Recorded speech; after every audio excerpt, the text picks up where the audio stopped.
We have a wonderful judge panel to introduce to you today. I'd like to ask Mrs. Esther Paul, our board member, to come and introduce our judges.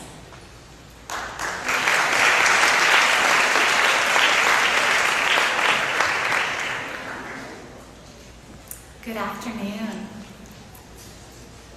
Our first panel, our first judge on this afternoon's team policy debate final panel will be Dr. Tanya Gross.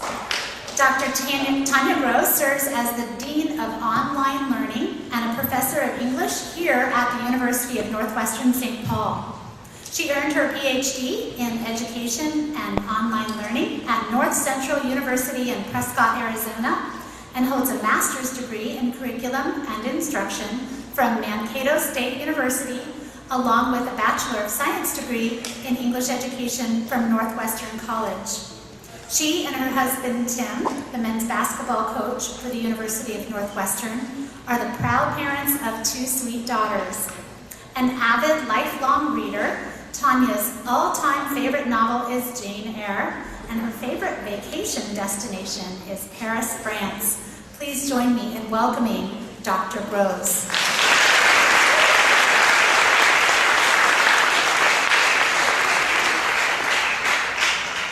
Brian Kruger. Brian Kruger earned his undergraduate degree from the University of Northwestern St. Paul in finance and is currently pursuing an MBA at the University of St. Thomas. As a certified public accountant who proudly passed all 4 sections of his CPA exam on his first try, he recently completed 19 years of service here at the University of Northwestern, including 12 years as their corporate controller. He and his wife, Mary, of 22 years, own and operate a travel business and are the proud parents of 2 children. Amazed by God's creation, Brian finds extreme joy in learning about, experiencing, and observing the wonders of nature. Please join me in welcoming Mr. Brian Kruger.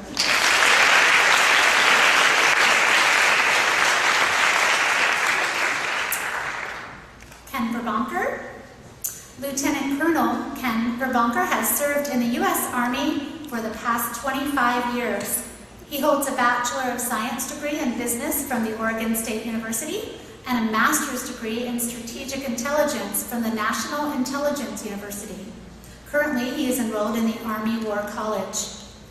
He worked as an embedded trainer with the Afghan National Army in support of the United States and Australian Special Operations and was deployed for 1 year to Afghanistan. Ken married his high school sweetheart and celebrates their 28 years of marriage and their 3 children, one of whom currently competes in the NCFCA. They have been affiliated with the league for 3 years. As an elder in his church, he is honored to be a child of God despite what he calls his numerous failings. Please join me in welcoming Lieutenant Colonel Ken Verbanker.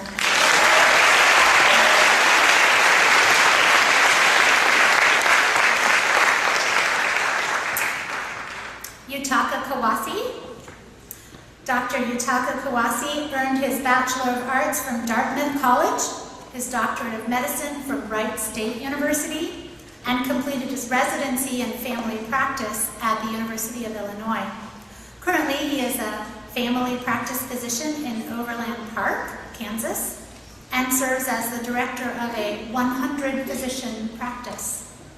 He and his wife, Sue, are NCFCA parents of 5 children. Dr. Kawase has led a professional dance ministry to Japan, Taiwan, New Zealand, and India.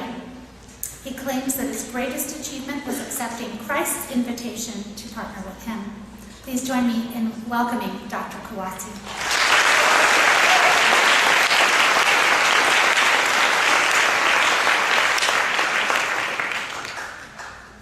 Representative Bob Barrett.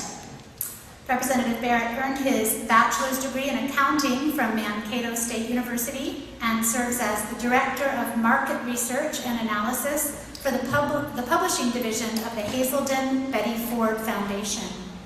Humbly serving his 3rd term in the Minnesota House of Representatives, he is the Vice Chair of the Tax Committee and actively participates as a member of the Greater Minnesota Economic and Workforce Development Committee, the House Higher Education Committee, and the House K-12 Education Policy Committee. He and his lovely wife, Judy, are celebrating 24 years of marriage, and together they have raised 2 beautiful daughters. After judging previous NCFCA regional competitions, he is thrilled to participate and watch these students recognize, nurture, and maximize the unique gifts God provides to each individual. Please join me in welcoming Representative Barrett.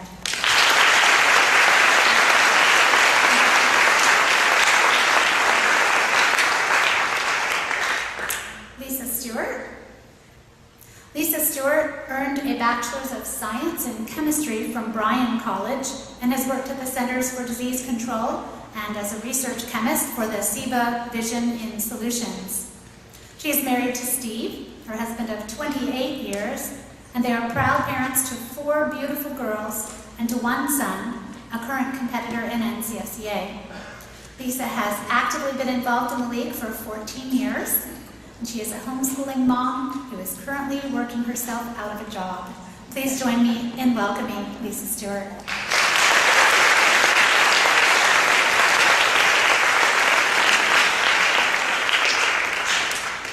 Representative Anna Wills.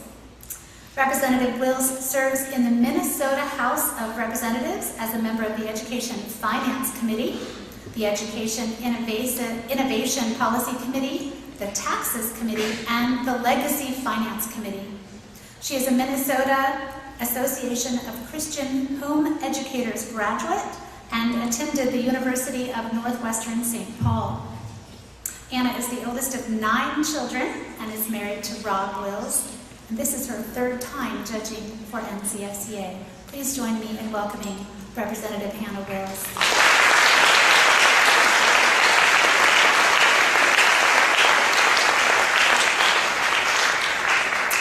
Anita Reeves.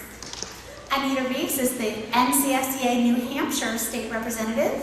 She is a homeschooling mom of 17 years to both an NCFCA alumnus and a current competitor. She has been married to her husband, Toby, for 24 years. She earned a Master's of Education from Auburn University and a Bachelor of Arts in History from Harding University. During a study abroad program in Europe, she added her John Hancock to the west side of the Berlin Wall the year before it fell. Her interests include traveling, hiking, and gardening. Anita is grateful to God for the opportunity to be a part of the NCFCA and to watch students grow in both their communications and reasoning skills. Please join me in welcoming Anita Reeves.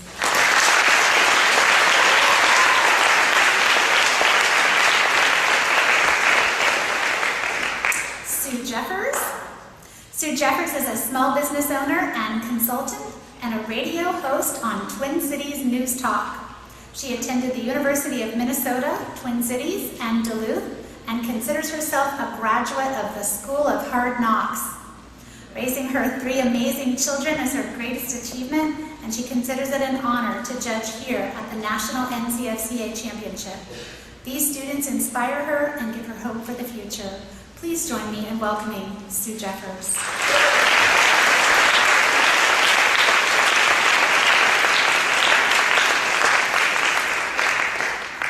And for this team policy debate final, we will be having the timer, Joel Monroe. Please join me in thanking Joel Monroe. All right, with that, we may begin.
is currently one of the most dangerous countries in the world. In the escalating crisis, Houthi militias have overthrown the capital, and al-Qaeda militants attack the Houthis with suicide bombings. Now ISIS terrorists are also claiming a role in the violence, carrying out multiple suicide attacks within the capital.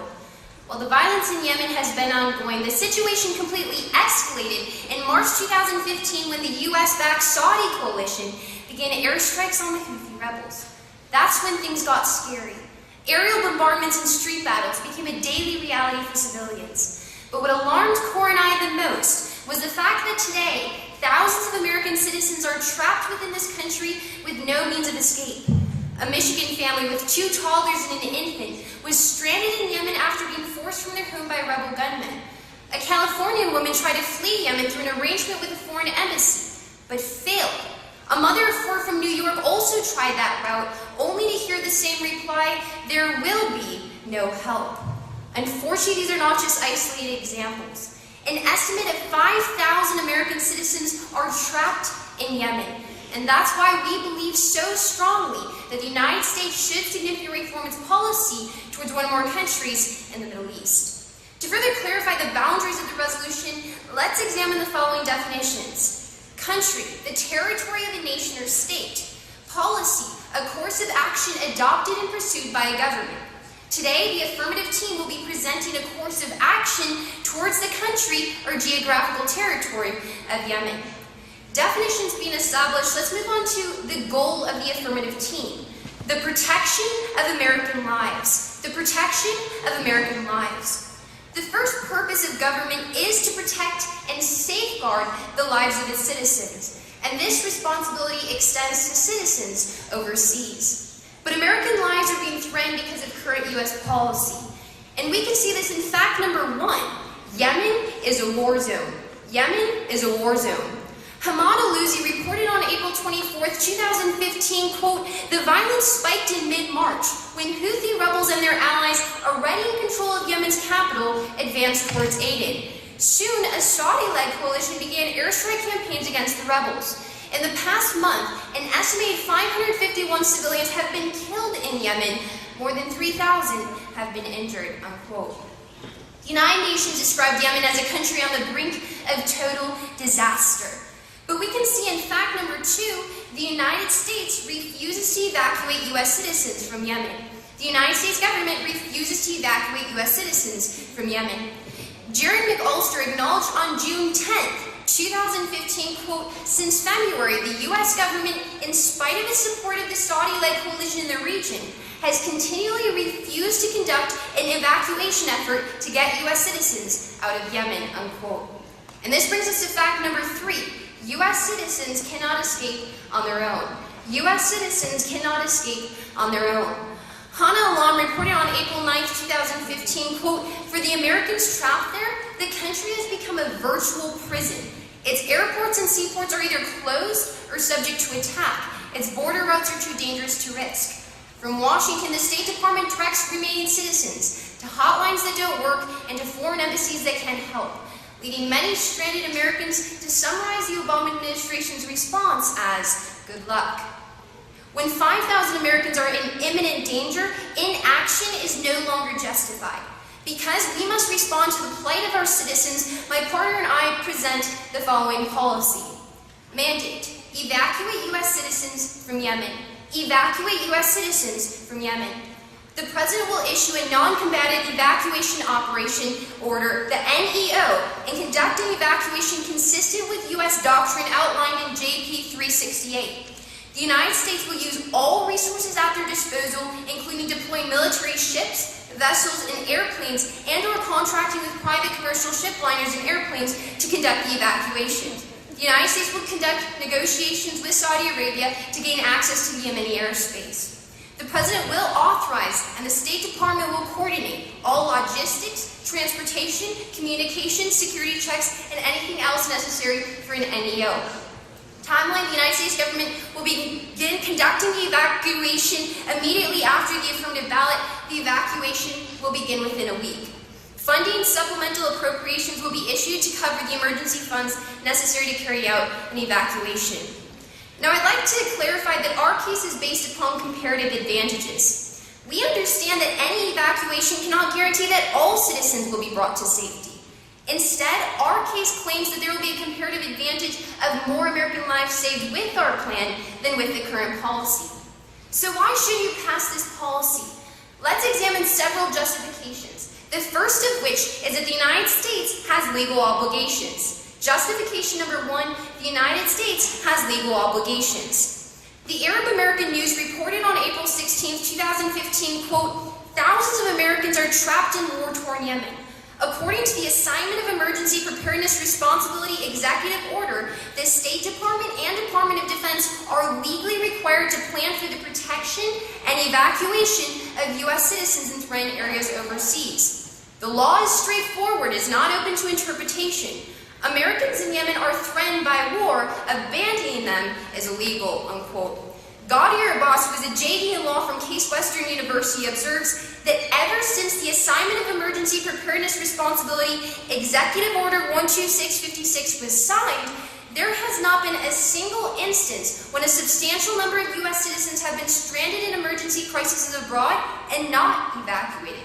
To the contrary, the United States has historically performed over 80 evacuations to protect citizens stranded in war-torn countries.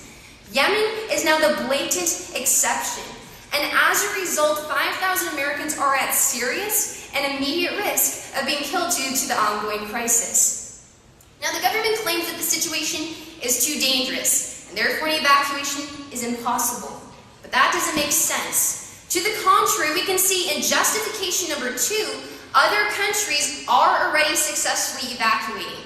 Other countries are already successfully evacuating.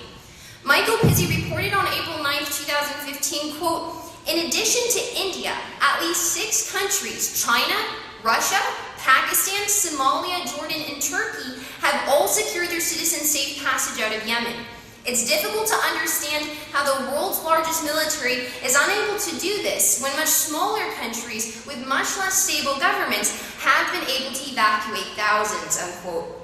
Despite the risk involved within these evacuations, many countries have already safely and successfully evacuated their citizens.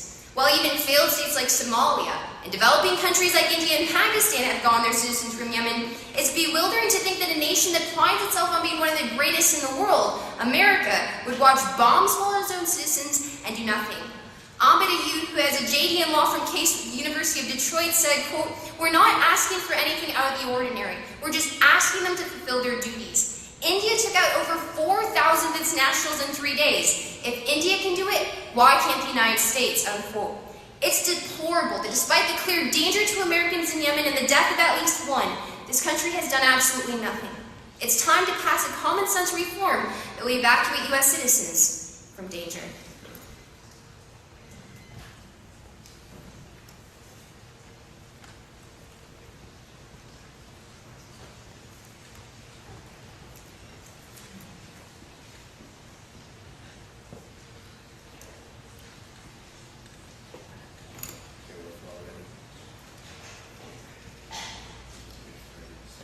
Definitely have a few questions for you. First of all, can I have a copy of your list?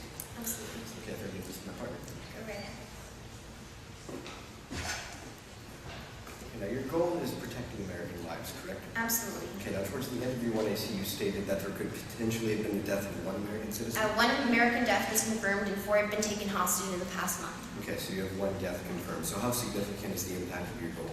The impact of our goal is the situation is escalating. No, I Yemen asked is how a war zone. significant. How significant? 5,000 Americans are in one of the most dangerous countries in the world, and yet the United States has done absolutely nothing. But how That is many- indeed significant. How many have actually died? There has one confirmed death and 4 have already been taken hostage. Okay, so only one of them has actually had their life impacted, correct? Well, one confirmed. The United States is not in Yemen currently. However, we have read evidence where hundreds of Yemenis are dying every day. Okay, but those aren't American citizens, right? No. Okay. Now, you read that there are 5,000 American citizens in Yemen. What was the date on that number? The 5,000 Americans stranded in Yemen, Yes. that was under, I believe it was within the past month or two. Within It the was in past 2015. Okay, if you could please confirm that date, that would be great. Absolutely. How many of those 5,000 Americans actually want to leave Yemen? Well, 900 have filed a lawsuit against the federal government actually demanding their right to be evacuated. So 900 want to leave. How many have been evacuated by other countries? Well, Russia took about 50 and India under 30, I believe. India just took under 30. A couple months ago. Okay, a couple months ago. Now, are evacuation procedures ongoing since those couple months ago? Yes, actually last Monday, Ethiopia began their evacuation. Right, okay. Now, didn't the state 3 years ago issue a no travel warning to U.S. citizens traveling to Yemen? Yes, the State Department has travel warnings on over half the countries in the world, including countries like the United States. But weren't the State Department's no travel warnings significant travel warnings stating that there was a significant risk? Sure, before, the United States has already conducted 80 evacuations. Before those evacuations, we always had travel warnings as well. That there's no difference in that regard. Okay, so the United States citizens who traveled to Yemen blatantly ignored State Department travel warnings. They weren't necessarily ignoring. Lots of them are there for business. Some are reporters. Some of them had family members. They didn't necessarily want to stay in Yemen, and the situation escalated much. So going to Yemen, even though State Department tells you not to, isn't ignoring? Sometimes they don't have a choice. They didn't have the choice, so they were forced to get on the airplane and fly to Yemen? The point is that 5,000 American citizens are in I Yemen. asked if they were forced to get on the plane and go to Yemen. Sometimes they've already been in Yemen. Lots of them they have dual citizenship. But they had 2 years to leave, right? Yes, but the situation escalated in March. Now, how many functioning airports are currently in Yemen? Because the Saudis have been bombing the airports. All right, there's absolutely no commercial airliners, and that's why an evacuation by the U.S. government is so So there's necessary. no evidence that there's actually functioning airstrips in Yemen right now. Okay, how many ships does the U.S. have near Yemen? We actually have two that 2 ships. different experts would say would be exactly what we needed for the evacuation. Okay, thank you. No problem.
everybody.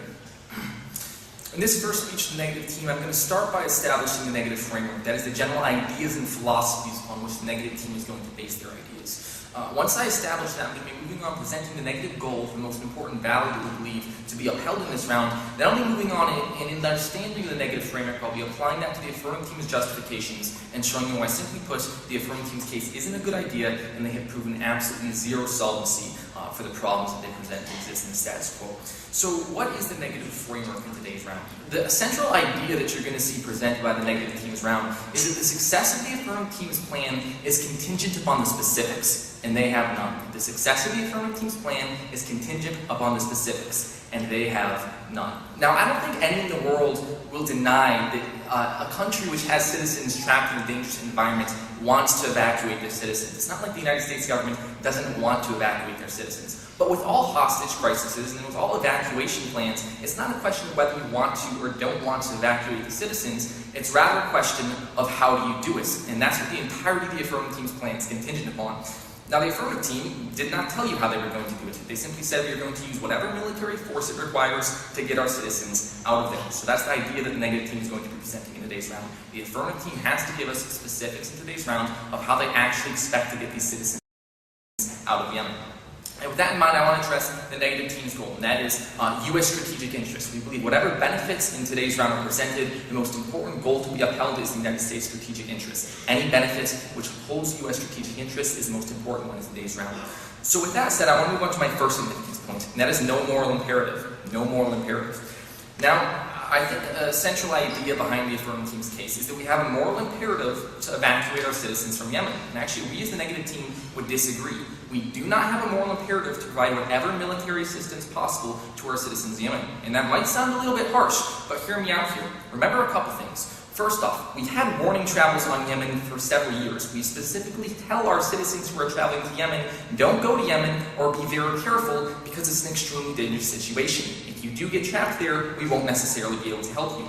In fact, Reuters News reported that, quote, the State Department said it is too risky, or actually, excuse me, this is from the State Department spokeswoman. She said, quote, well, we're certainly not abandoning them, but I think the challenge for us is that we have very strict travel warnings in place for a decade now in Yemen, including multiple travel warnings telling people not to travel there, and if they do, the United States can provide only limited assistance, especially now given that our embassy is closed. So we certainly understand the challenge. We're looking at what our options are, but we have the balance of what options we have for possible evacuations against the security situation, against what is feasible, against what kind of assets could do this, and what the risk of those assets are. So it's just a balancing act situation. Additionally, the Bureau of Consular Affairs, an organization under the U.S. Department of State, reported that, quote, each evacuation depends on the nature of the crisis. In extreme situations where local infrastructure is damaged or severely compromised, we work with a host of government and other countries. You should not expect the U.S. military to assist you when we issue a travel warning advising you to leave the country, end quote. And we've had those travel warnings on for almost 3 years now. Now let me put it like this, just to simplify you and try to show you why I don't think there's a moral imperative. There's dangerous places all over the world. If the United States government tells its citizens this is an unstable region of the world and we can't assist you when we go there, and yet U.S. citizens go there anyway, do we truly have a moral obligation to help those citizens out if we warn them it's unstable? And I would say the answer is no. We specifically have said, and the United States has made its policy very clear, if we issue a travel warning, we're telling you that area of the world is too unstable for you to expect a reasonable chance of U.S. military intervention. And if you're going to travel there anyway, do not expect the United States military to simply go out and help you. I mean, what kind of policy is the affirmative team advocating here? That whenever a U.S. citizen gets themselves in any chance of danger, no matter how irrational their actions are, that they're obligated to U.S. military assistance? We as a negative team would reject that. And we're not saying that we necessarily shouldn't give U.S. military assistance. We're simply saying there is no moral imperative and there is no moral obligation. And the affirmative team read one piece of evidence from a news source saying that there was supposedly a legal obligation to the United States government, yet this was not taking into the fact that we had specifically issued travel warnings, and when we issue a travel warning, the State Department has made it very clear you should not expect U.S. military assistance if you were to get yourself in trouble. So with that in mind about whether there is a military imperative, I want to move on to address the actual workability of the affirmative team's plan. And this goes back to the negative framework. And I want to talk a little bit about that again. The entirety of the affirmative team's plan is not contingent upon the ideas or philosophies behind it. It's contingent upon the actual specifics of how we are going to do this, right? An evacuation plan, for the most part, a country isn't going to deny that they'd rather have their citizens back in their home country if they could. It's rather a question of how do you get your citizens back in the home country. And the United States has repeatedly said there's no good way to evacuate our citizens from Yemen right now. Mohammed Gahawi, a journalist this is CNN News, quoting the State Department, they said, quote, "The State Department said it is too risky to conduct an evacuation of citizens from the area. We have to make a decision based on the security situation and what is feasible to do," State Department spokeswoman said. And given the situation in Yemen is quite dangerous and unpredictable, doing something like sending in military assets, even for a greater evacuation, could put U.S. citizens' lives at greater risk, end quote. Now, the Affirmative team is going to essentially, what I'm guessing is they're going to ignore the specifics, and they're simply going to say, but other countries have done it, so why can't the United States? And actually, there's a very good reason for this. Look at the other countries they said have done it. Russia, India, Turkey, and China. Now, you have to remember who the Houthi rebels are, who they're backed by. They're specifically backed by Iran. Now, all those countries, those 4 countries which the Affirmative team has said have been able to actually evacuate their citizens from the country, have generally, for the most part, decent relations with Iran, especially people like Russia, who have large part given economic assistance to Iran. India is one of the largest investors in the Iranian oil. So maybe these countries are simply cooperating with Iran and saying we want to evacuate our citizens. On the contrary, when the U.S. State Department says no, there's no possible action, there's a very good reason. U.S. relations with Iran are nowhere near the level of Russian-Iranian relations. We've had sanctions on them for years now. We've just reached a very tense nuclear deal. They can't draw the analogy that just because other countries were able to do it, the United States can. In fact, the State Department analyzed this and specifically said, we analyzed the situation and said we can't do it. The Affirmative team has presented no analysis of how the United States is going to do it. I mean, they say whatever military assistance is necessary. So what's that entail? Does that entail a full-scale invasion if simply parking an aircraft carrier off the coast is enough? Another thing that I'd like to look at is the issue of whether the military has decided it's feasible. And this is again from the State Department. And they said, quote, "Well, first, we have been warning for, I think, a decade now that American citizens should not travel to Yemen. The second is that in each of these cases, we have to make a decision based on the security situation and what is feasible to do. And given the situation in Yemen is quite dangerous and unpredictable, doing something like sending in military assets, even for an evacuation, could put U.S. citizen lives at greater risk. In some other places, we've helped evacuate U.S. citizens. So we're continuing to evaluate the security situation, and we're continuing to look at what our options are. But at this point, no plan, no change in plans," end quote. The military has actually evaluated the situation and said the United States government is not feasible for us to do this. The Affirmative team has simply said that we're going to have an evacuation plan. Evacuation plans are entirely contingent upon the specifics. Let me just give you a hypothetical example. Let's say there were a hostage situation in this room right now. The Affirmative team's case would essentially be mandating the United States law enforcement go solve that hostage situation. Well, of course you want the hostage situation solved, but the question is, how do you solve it? And the Affirmative team is not giving a single example or a single specific of how we're going to solve that situation. Thank you very much.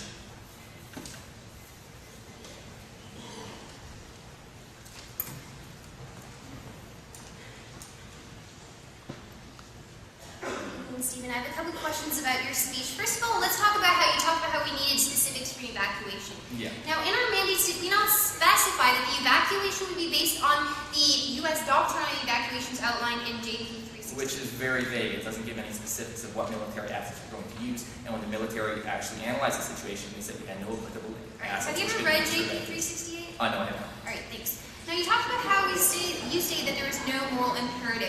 Now, did we claim a moral imperative or a legal imperative? I think a legal imperative is based upon the moral imperative, and a moral imperative supersedes the legal imperative, and I also particular legal imperative and said it was totally not applicable. All right, you actually talked about how the only evidence that we had back in this legal imperative was by a journalist. Would you say a JD in law is classified as a journalist? I must have misread that. It was JD in law, sure, but I still said he wasn't taking into account the fact that we actually have issued travel warnings, and the State Department has repeatedly said if we issue a travel warning, do not expect assistance. All right, did you read any evidence specific to the executive order that the JD in law analyzed that said that because of this executive order in this U.S. law, then the evacuation is a legal responsibility? I quoted the State Department saying that you should not expect military assistance if we issue a travel warning, and we have issued travel warnings. All right, let's talk about travel warnings. Sure. Now, did the United States conduct an evacuation of Lebanon in 2006 during the Israel-Lebanon war? I believe we did. All right, now before that evacuation, did the State Department issue a travel warning? That may be true, but I'm talking about a moral imperative here. I'm not saying that we can't evacuate them or that we have a moral All right, imperative so not to evacuate them. I'm saying we don't have a moral imperative to evacuate them. All right, so the State Department issued a travel warning. Has that ever hindered an evacuation happening in the Philippines? I'm not saying it hinders the evacuation. I'm saying if we issue a travel warning and we tell U.S. citizens not to expect U.S. assistance, that gets rid of any moral imperative we have to rescue any citizen from an extremely dangerous situation throughout the world. All right, let's talk about, you said that the other countries that evacuated their citizens had good relations with Iran. Sure. Now, first of all, did you read any evidence that these countries actually coordinated with the Iranian government? No, I simply said that considering the State Department statement, they said that All right, there so was no that was your possible. assumption. Yeah, that was my analysis, which actually takes everything into account and be the most reasonable explanation. All right, did you read any evidence that Jordan has good ties with Iran? No, I didn't. Did you read any evidence that India has good ties with I Iran? talked about how India is one of Iranian's largest investors in oil with Iran.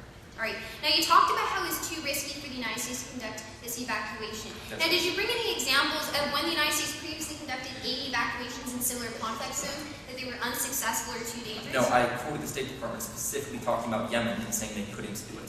All right, thanks so much. I have no more time. Thanks for your questions.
Is everyone all set then?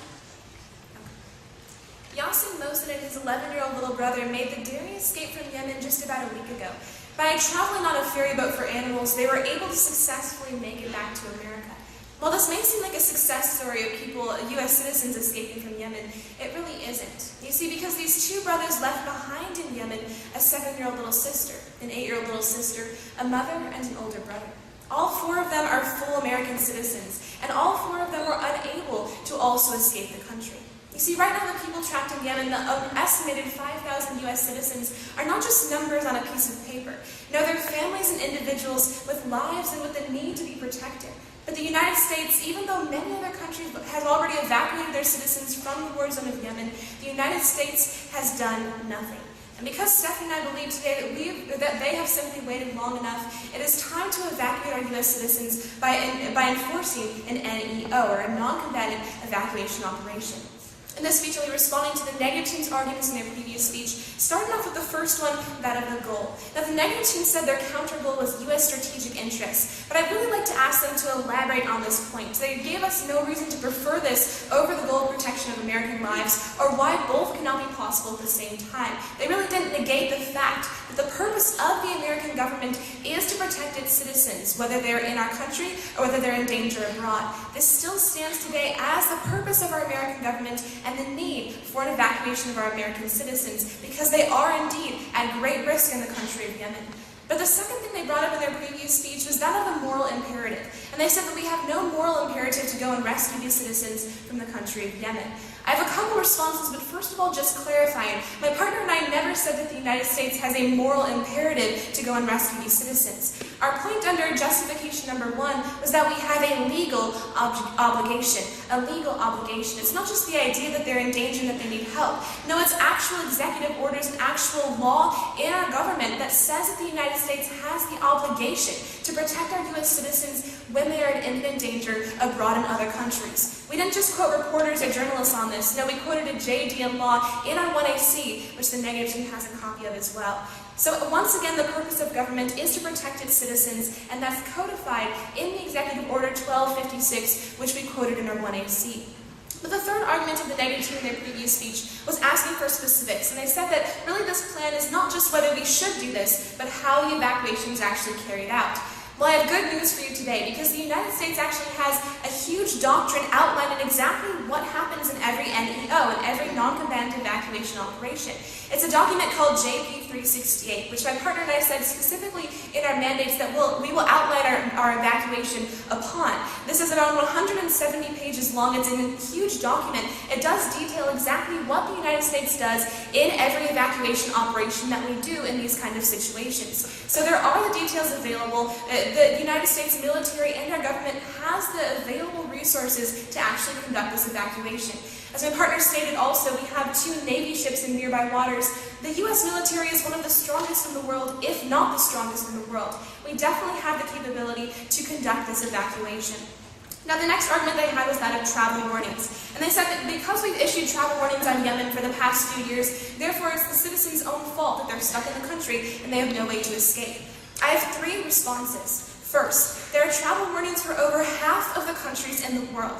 Justin Drennan, who's a fellow at Foreign Policy, said on April 21st of this year, quote, "The reality is that there are travel warnings in about half the countries in the world right now. The idea that the State Department would consider it acceptable to leave citizens in limbo if it had previously issued travel warnings is pretty frightening," end quote. You see, just because we have a travel warning in a certain country or for a certain country doesn't mean that the United States' legal obligation disappears. In fact, to the contrary, even if the U.S. has issued travel warnings, there still is a duty to bring citizens home. Abed Ayoub, who has a JD in law from the University of Detroit Mercy School of Law, said on April 6th of 2015, quote, "Yes, the U.S. State Department has given warnings in the past. However, those warnings don't alleviate your own duty to protect the citizens. So even though they've given the warnings, there still is a duty to bring citizens home and still a duty to protect these Americans, to protect these U.S. citizens as they should," end quote. Finally, we do actually have historical precedents when the U.S. has issued travel warnings to a country and then afterwards evacuated them. One example of this is actually the Lebanon evacuation. During the Israeli-Lebanon War, the United States realized that our citizens were in imminent danger. Even though we had had travel warnings since the beginning of summer 2006, according to the Government Accountability Office, even though we had travel warnings, we still conducted an NEO, or a non-combatant evacuation operation, during this crisis, because we realized that the citizens' lives were at imminent risk, and that even though we had travel warnings, we still had a duty to protect their lives. The fourth argument of the negative team was that of other countries' evacuations. And they said something about how all of these other countries are allied with Iran, and somehow that makes them able to do this, and the United States cannot.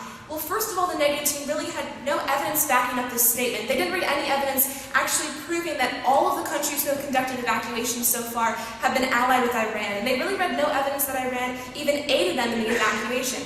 Furthermore, they had no impact in this argument. Just because these other countries may be allied with Iran, how does that mean the United States is not able to conduct an evacuation themselves? There really was no proof under the negative team's argument here.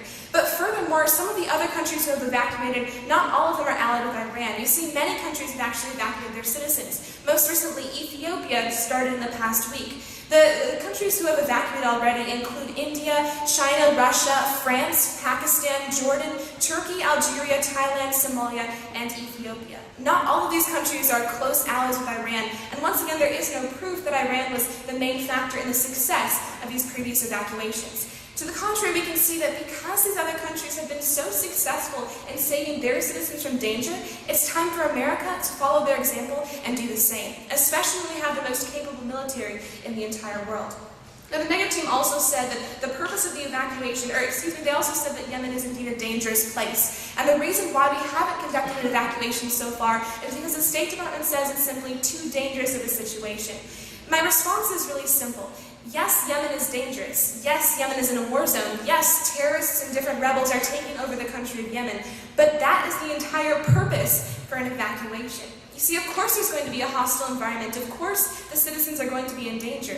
That's the entire purpose why we should conduct an NEO to save these people's lives. The negative team had no impact or no reason to believe why U.S. citizens would be put more at risk if we conducted an evacuation than if we don't. They had no evidence backing up this statement.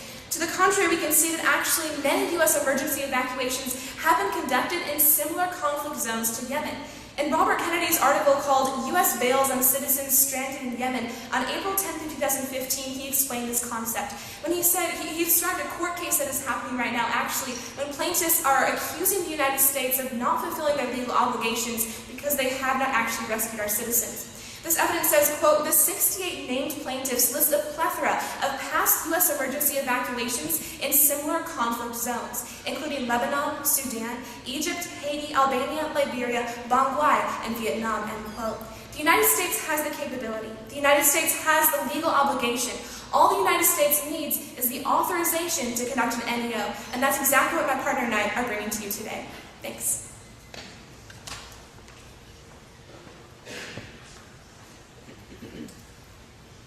Good evening. So you would agree with me that we do not have a moral imperative to evacuate our citizens from Yemen? Not only do we have a moral imperative, but the main argument is a legal obligation. So do we have a moral imperative? Governments are not necessarily moral bodies, so we're talking today about legal obligations. Okay, so I just want to clarify that there is no moral obligation to evacuate our That's not citizens. what we claimed in our case. Okay, perfect. Now, how is the United States going to evacuate these people?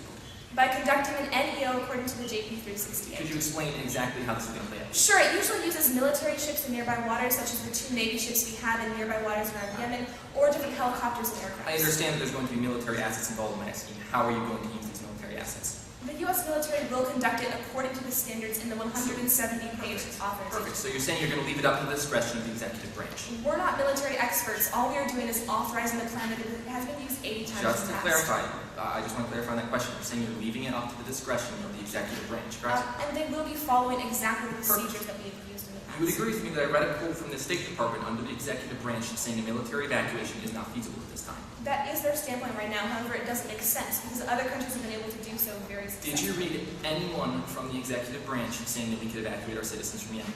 Anyone from the executive branch? Not from the executive branch because that's the president. We do have different congressmen supporting our standpoint. All right, but you said you're leaving the specifics up to the executive branch, the Department of Defense and State Department, Up to right? the State Department, yes, that's their authorization. And the State Department said they can't do that. In the current system, that's what we're reforming. How are you reforming whether the State Department can do it? That's what our policy is doing. Right now, the current policy of the State Department is not to conduct an evacuation. My partner and I are authorizing them to actually Do do you agree that. with me? I read evidence saying the reason right now their policy is not to conduct an evacuation because they said they can't conduct an evacuation. Because they said it's too dangerous, yes. And the people who you're leaving the discretion up to, did you read any evidence from them ever saying that it would actually be feasible to pass your plan? Not specifically from the State Department. However, we've done this many times in the past, and other countries have as well right And now. how many of those other countries have you removed the embassy from that country? Remove the embassy. Yeah. I'd have to look back at the specific examples. However, it is possible to conduct an evacuation without an embassy in the You country. would agree with me, you removed our embassy from Yemen, correct? Yes, we have. And the embassy specifically coordinates a lot of the emergency evacuation procedures, Yes, correct? we didn't completely remove the embassy, we just relocated it to a nearby country. Okay, so what evidence did you bring up saying that we could actually conduct an evacuation? Can you repeat the question? What evidence did you bring up saying that we could conduct an evacuation in Yemen? That we can conduct an Yes. evacuation. We read different pieces of examples telling about how we have a legal obligation. The United States has the capability and the resources Sorry, necessary. I didn't ask for Sure. a legal obligation. I said that we actually can conduct an evacuation. Sure, we can bring that in future speeches if you'd like. But you haven't brought up any yet. Not specifically in this speech. You would generally agree with me, in order to warrant a judge's ballot, you have to prove that your plan can actually happen. Of right? course. But you just said you haven't read any evidence that your plan can happen, right? I said not yet in this speech. And in fact, the negative team read evidence from the State Department of people enacting your plan saying that it can't happen, right? That's the current policy of the government, yes. Perfect. Thank you. No further questions.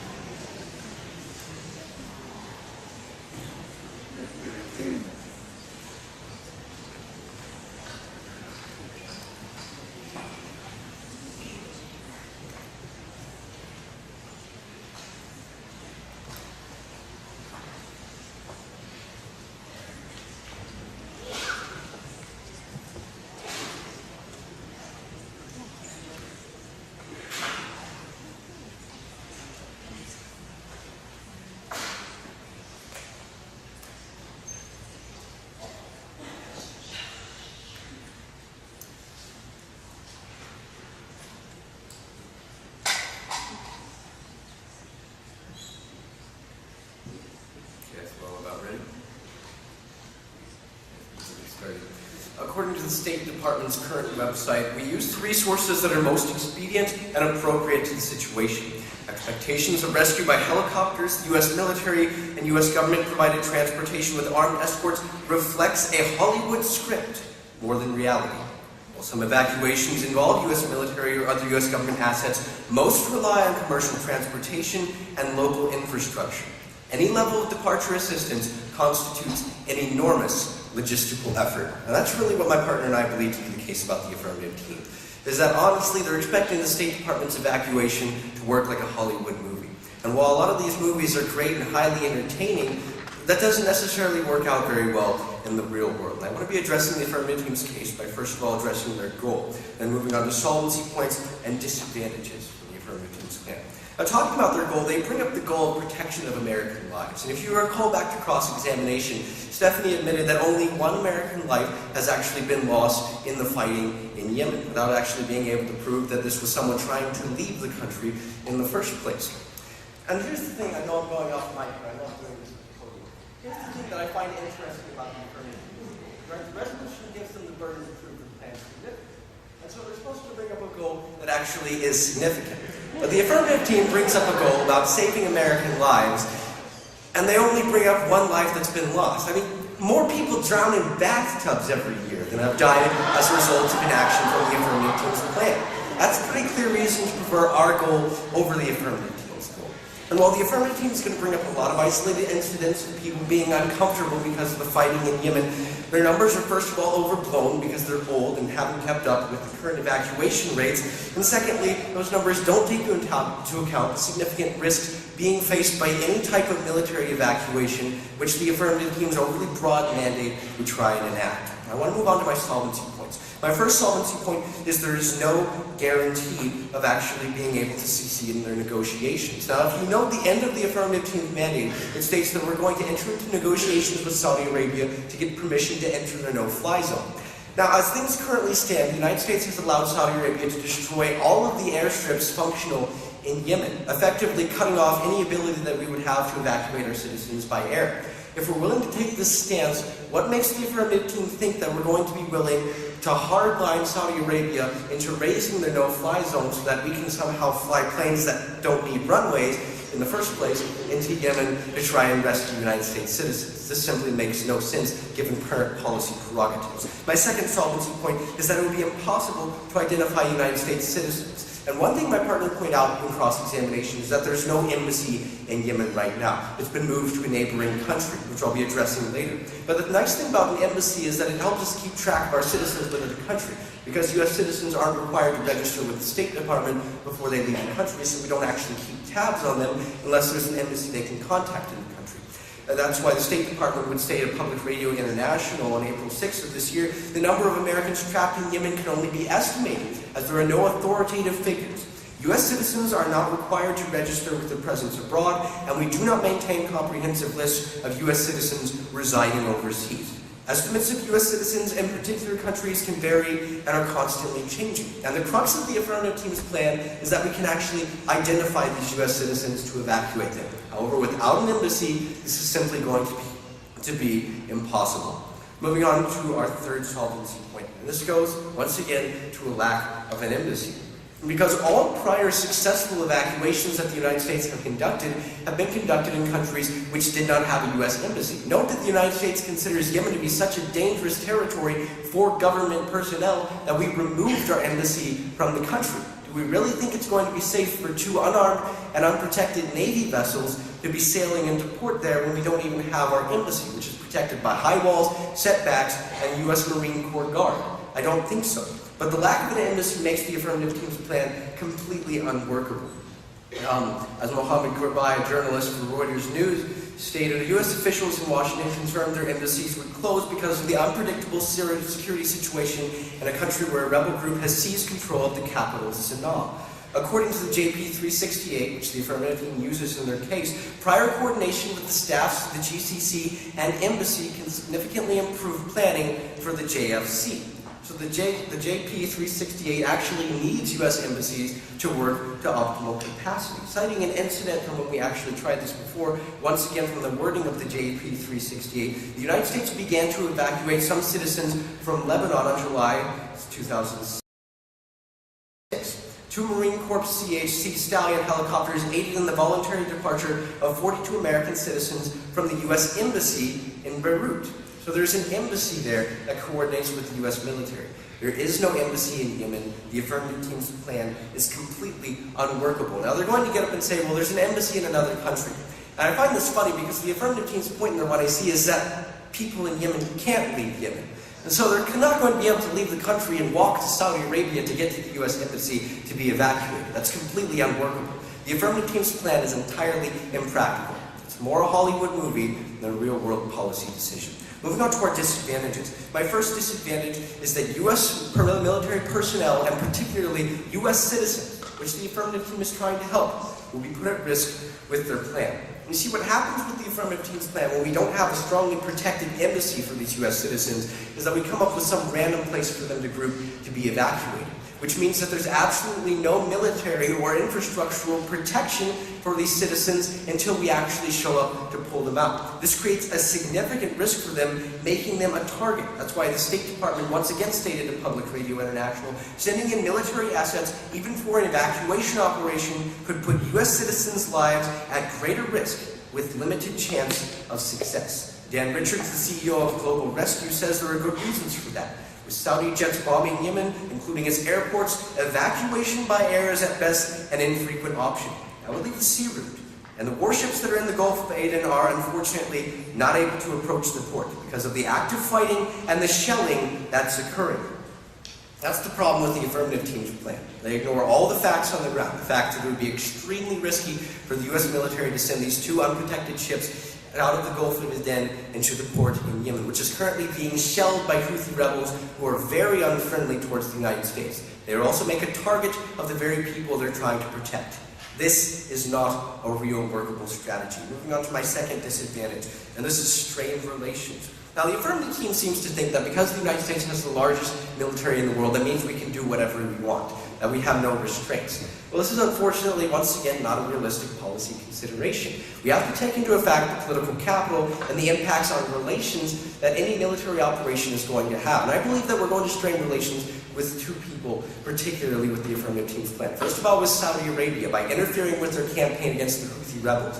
They're currently a close ally with the United States, and the Affirmative Team is going to strain relations with them and cause intense dissatisfaction among the Saudis. The second people who the Affirmative Team will anger are the Iranians, who are backing the Houthi rebels right now. Any interference by the United States would be largely unwelcome, and it would be very bad considering that we're currently trying to push through a very significant nuclear deal and disarmament approach with Iran.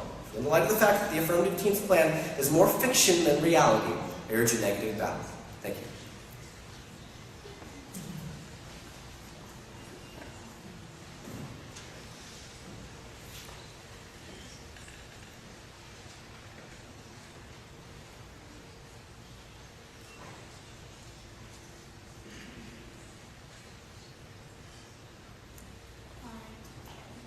Would you agree that over 11 countries have evacuated their citizens from Yemen? Yes, but once again, those countries don't have the same type of antagonistic relationship the U.S. has. Sure. Now, have all these countries been able to negotiate airspace with Saudi Arabia? Yes, they have actually, but they've all been using ship routes. Russia, I think, in a few instances. But some have also used airspace. Yes. All right. Now, is the United States currently funding the Saudi Arabian campaign to bomb against the Houthi rebels? We provide the vast majority of Saudi arms, so yes. All right. So Saudi Arabia wants to keep good relations with the United States right now. Yes, but those relations are more based on oil than in any type of cooperation in Yemen right now. We're largely letting the Saudis do what they want. But we are funding their operations. We're not directly funding their operations. We give them arms transfers in exchange for them guaranteeing stability of world oil markets. Right.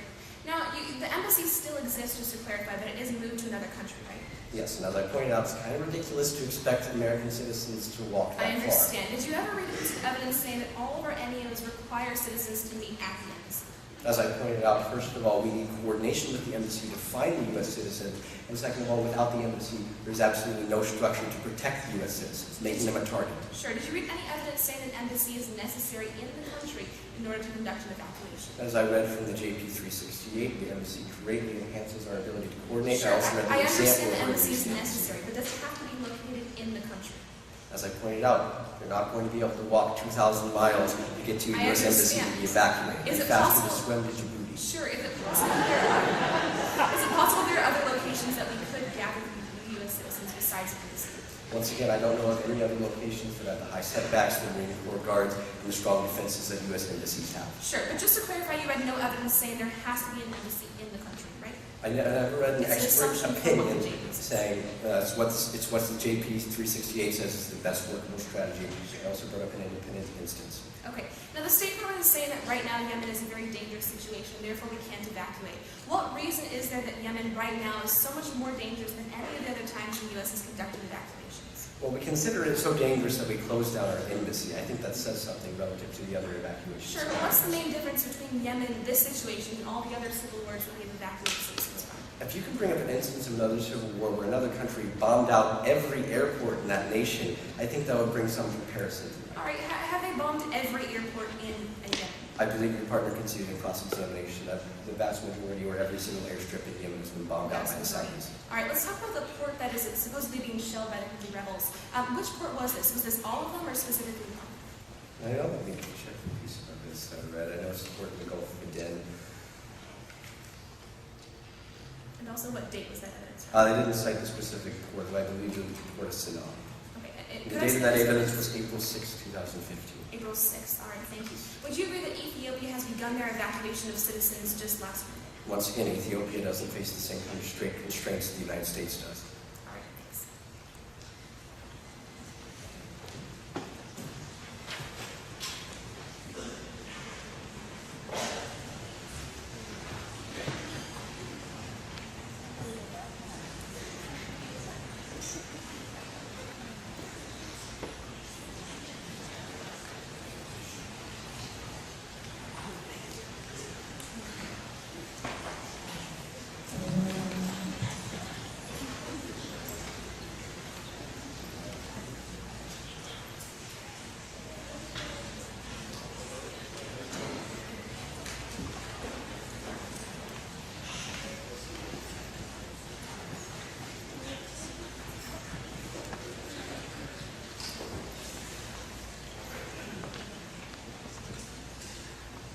Is everyone ready? This next speech of the negative team, I'm going to go over the original arguments I presented. The very first argument I presented was the issue of the goal of strategic interest versus the United States saving lives. And the affirmative team said that essentially we gave no reason for strategic interest, so we should instead prefer saving lives. But I'd like to ask you a question. What is the role of the United States government? Is the role of the United States government to save and protect every single one of its citizens' lives? And I would actually say that no, not necessarily. It's to protect their basic rights. However, a U.S. citizen willingly puts themselves in danger. If they willingly put themselves in a situation or area which endanger their life, they should no longer expect guaranteed assistance by the United States military to save them. We have greater strategic interests to obtain, and that is why I would ask you to prefer strategic interests. Now, moving on to the next point of the framework about the success of their plan is contingent upon specifics, and they have done. They didn't really specifically address this. They sort of addressed this later on in the argument, so I'll be addressing it there. Let's move on to my very first argument, and that is that there is no moral imperative. Now, first off, the affirmative team, I'd like to point out, actually conceded this argument. They pointed you have no moral imperative to actually rescue the citizens from Yemen, since they have willingly violated the State Department's no travel policy about how they shouldn't expect military assistance. They essentially said the only obligation that we have to the current U.S. citizens in Yemen is a legal one. I have a couple responses to this. First off, they kept saying that they had a JD who was analyzing this and saying that they had a moral or a legal imperative, and that's not true whatsoever. The only source they have in there one you see is Arab American News, and at one point later on, Arab American News quotes a JD on an entirely different subject, but when talking about the assignment of emergency preparedness responsibilities, not once do they have a JD talking about the legal requirements, simply a news source saying the United States should have legal requirements. And I contrasted this where the State Department has issued specific examples, specific statements saying you should not expect our protection if you willingly put yourself in violation of our no travel policies. If you go to an area which we tell you repeatedly is unsafe, then why should these people actually expect and somehow deserve the protection of the United States? I simply don't think that that is reasonable. We don't have a moral or legal imperative to protect people who would go against the advisors of the State Department saying that you should not travel to areas which are entirely unsafe. Next, I'd like to point out, they respond to the travel warnings by saying, well, about half the countries in the world have travel warnings right now. That's a bit of a misstatement. There's a lot of different levels of travel warnings, right? Whenever there's a small-scale terrorist attack within a country, for example, the State Department will issue a travel warning in that country.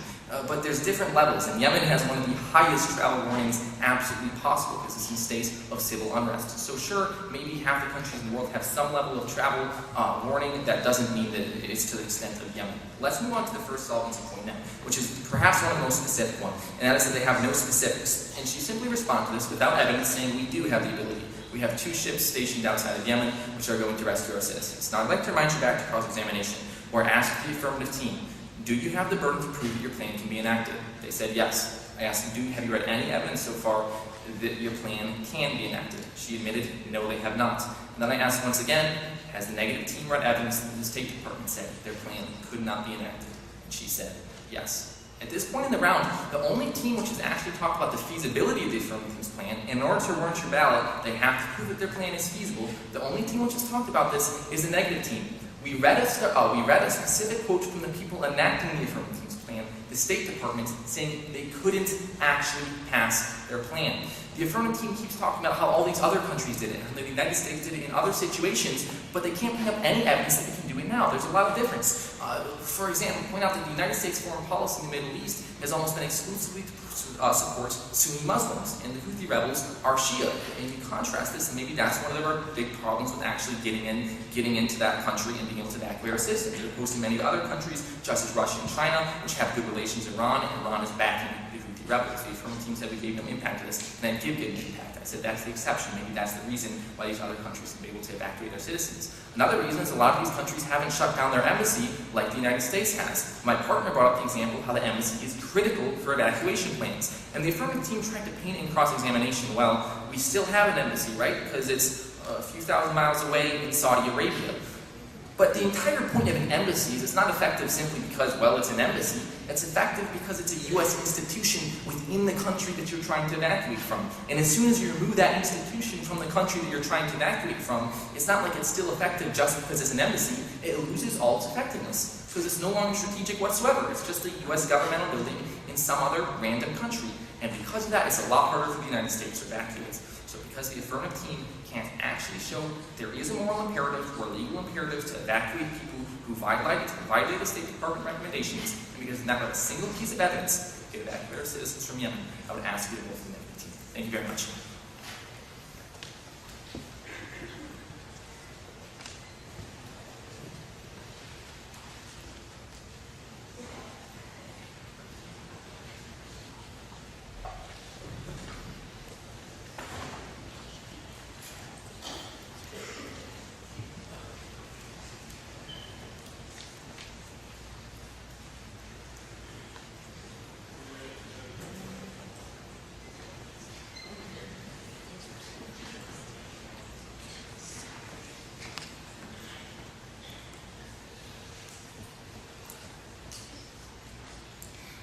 Plots reported on April 2015 that, quote, Al-Labani, who had a pregnant wife and 2-year-old daughter, was trying to bring his family back to the United States when he was killed in a motor strike while walking home from a mosque. 2 days before he was killed, Al-Labani tried to get out of the country, unquote. Now, I wish I could tell you that it was just this one U.S. citizen that was in danger, but I can't. To the contrary, the United States citizens have actually sued the federal government because, citing the Executive Order 126D2, they are citing the U.S. law that obligates the United States government to evacuate them. And yet, despite the legal obligation, the United States has not conducted this evacuation. It's not that the United States government doesn't have the might, it's that they don't have the will. And that's why my partner and I are authorizing this evacuation today. Now, I have good news for you, and that is that this evacuation is more than just a movie script. The first argument that I want to address today is that this evacuation is possible. This evacuation is possible. Now, the negative team that Yemen is too dangerous for evacuation. However, I have 3 responses to this. First of all, the purpose of the evacuation evacuation is for conflict zones. The purpose of an evacuation is for conflict zones. As the JP 368 said, quote, non-combatant evacuations may be evacuated under conditions ranging from civil order to terrorist action to full-scale combat, unquote.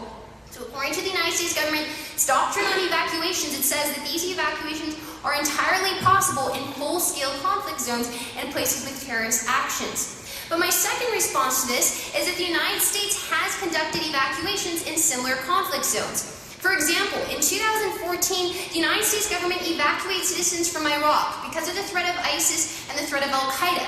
Iraq is an extremely dangerous country, and yet the United States still went in there and evacuated citizens. In 2013, we evacuated from South Sudan. In 2011, we evacuated from Egypt when there was civil distress. In 2010, from Haiti. In 2006, from Lebanon. In 1996, in Liberia, there was a civil war. In 1996, the Central African Republic, when there was also a civil war. My partner read direct evidence that said that the plaintiffs who filed the lawsuit said that there were specific instances in certain crises abroad that were exactly the same as Yemen, and the United States was still able to conduct the evacuation.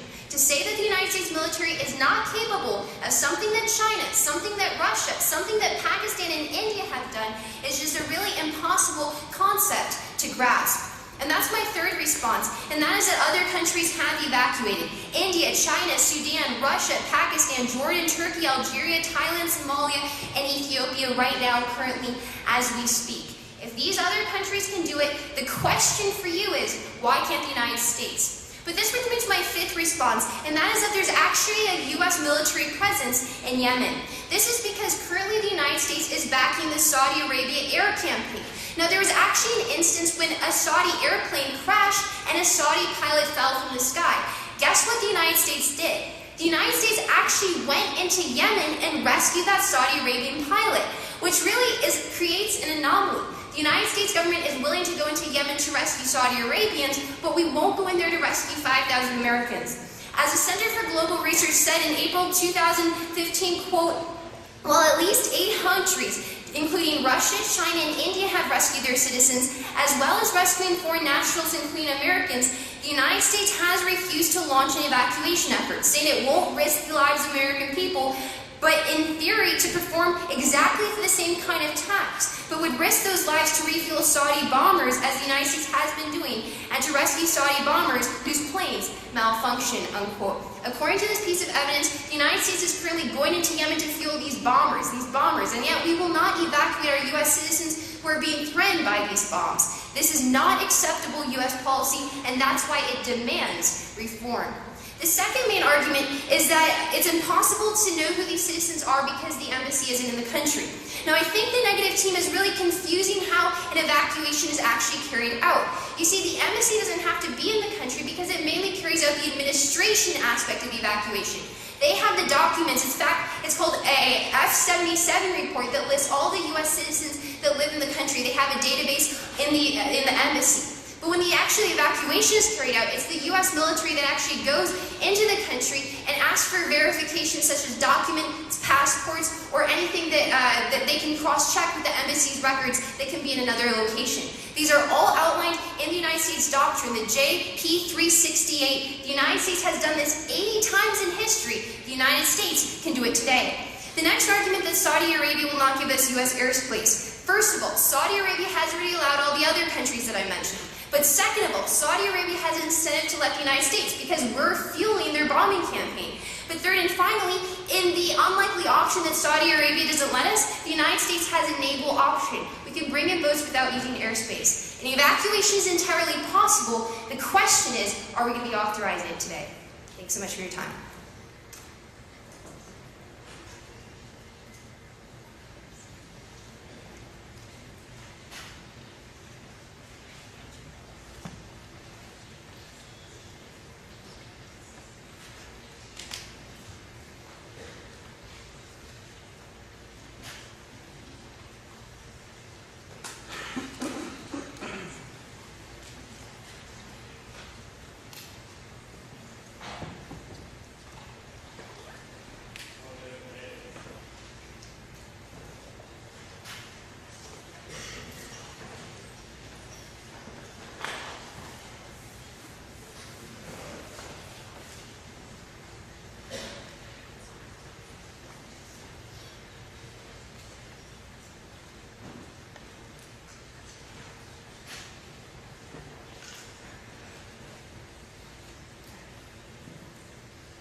The affirmative team keeps bringing up this number, 5,000.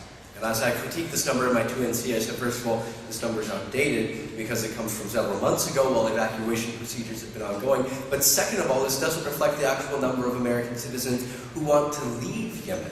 They say that there are 5,000 American citizens in Yemen. That's great, but how many of them actually want to leave and will be affected by evacuation procedures? The current number is 900. But as far as their goal goes, I want you to remember that the only number applicable to the affirmative team's goal, which is American lives, is the number 1.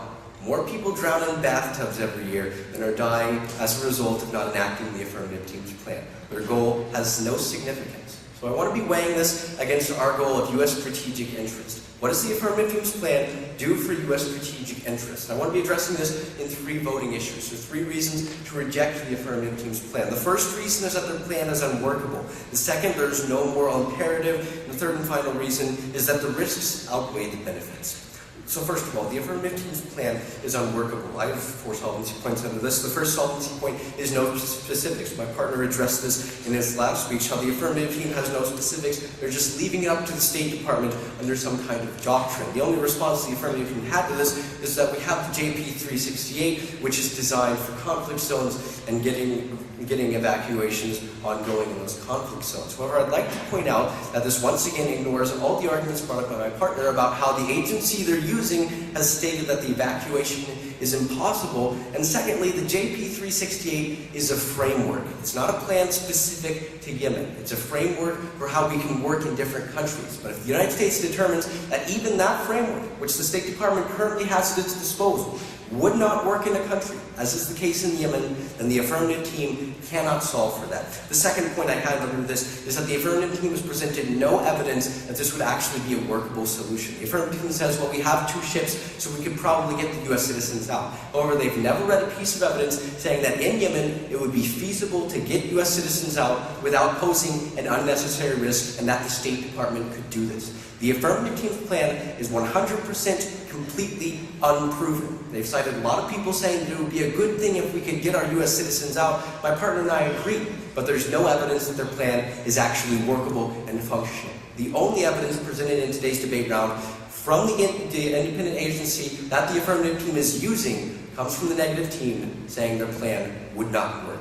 Moving on to our second solvency point. I'm actually combining solvency points 2 and 3 about how it's impossible to identify citizens and how you need the embassy in my response to the affirmative team's arguments. She said that you don't need the embassy because it's purely administrative, and so we can get those documents from the embassy in a different country. Well, I have 2 responses to this. First of all, not being in the country of Yemen significantly hampers the embassy's ability to contact U.S. citizens. It's kind of hard to contact people in a war zone from a different country. The embassy not being in Yemen is going to significantly hamper the efforts. Second of all, the affirmative speaker never responded to my point about the huge risk that this would pose to American citizens if they had to gather to be evacuated outside of the significant protections that the U.S. Embassy would provide. Moving on to our 4th solvency point, and this is that there is no precedent for their plan. The affirmative team keeps saying that we've done this before. Well, I'd like to ask the affirmative team to prove that there's actually an instance where we didn't have an embassy and where things were just as dangerous as in Yemen and we conducted the same kinds of operation. Iraq is not at all like Yemen. We have a significant presence in Iraq. We actually established their government. We have a U.S. embassy in Baghdad, which is a very stable city, and we actually have a military presence in Iraq and Iraqi Kurdistan. This is completely different from Yemen. In fact, as the State Department spokeswoman Marie Harf stated, first, we have been warning for I think a decade now that American citizens do not travel to Yemen. The second is that in each of these cases, we have to make a decision based on the security situation and what is feasible to do. And given the situation in Yemen is quite dangerous and unpredictable, doing something like sending in military assets, even for an evacuation, could put U.S. citizens' lives at greater risk. In some other places, we've helped evacuate U.S. citizens. For example, the airports were still open and you could evacuate people on commercial airlines. Obviously, that's not the case in Yemen. What we have right now is an unworkable plan that the affirmative team is presenting you, based more on Hollywood fiction than an actual workable policy, according to the very agency they trust to implement their plan, which leads to my second voting issue, is that there's no moral imperative. The response that the affirmative team is going to have is that there are people suing the United States for not evacuating them. Well, that's actually proof that there is no moral imperative, because until the court decides that these Yemeni people have won their case. It's the official stance that there's no case that they can make and that there's no moral imperative. Once again, they didn't respond to my partner's points. Given the fact of the significant risks the Affirmative team's plan poses to American lives, and that they could only affect one American life, I think their plan simply is not worth it. Thank you.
Everyone's all set up, right?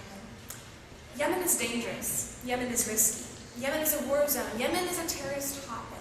All these statements in some form or another have been made by the negative team, and it's their stance that right now Yemen is so dangerous and is so risky that what? You see, the entire statements of the negative team really clarify the position of the affirmative team today, that because Yemen is in such a dangerous situation, that's why it is so imperative for the United States to do everything we possibly can to evacuate our U.S. citizens who are still in that country. As James McAllister reported last week on Wednesday, since February, the U.S. government, in spite of its support for the Saudi-led coalition in the region, has continually refused to coordinate an evacuation effort to get U.S. citizens out of Yemen. The U.S. government's refusal to coordinate any kind of evacuation of its citizens is inexcusable when other countries have already done so 2 months ago, end quote. Since America has the capability to save thousands of American lives, there is no reason why we should continue waiting for the evacuation to happen. In this speech, I'll have 3 main voting issues of the round today, boiling down to why an NEO is necessary, possible, and beneficial. Let's start with my first voting issue, that of necessary. Now, the negative team has continued to say that our goal of protecting American lives is not substantiated or not significant in this round. They said only 1 American has been proven to be killed, and therefore there's no need to pass the affirmative team's plan. Well, what is the negative team waiting for? Should we wait until more Americans are killed before we conduct an evacuation?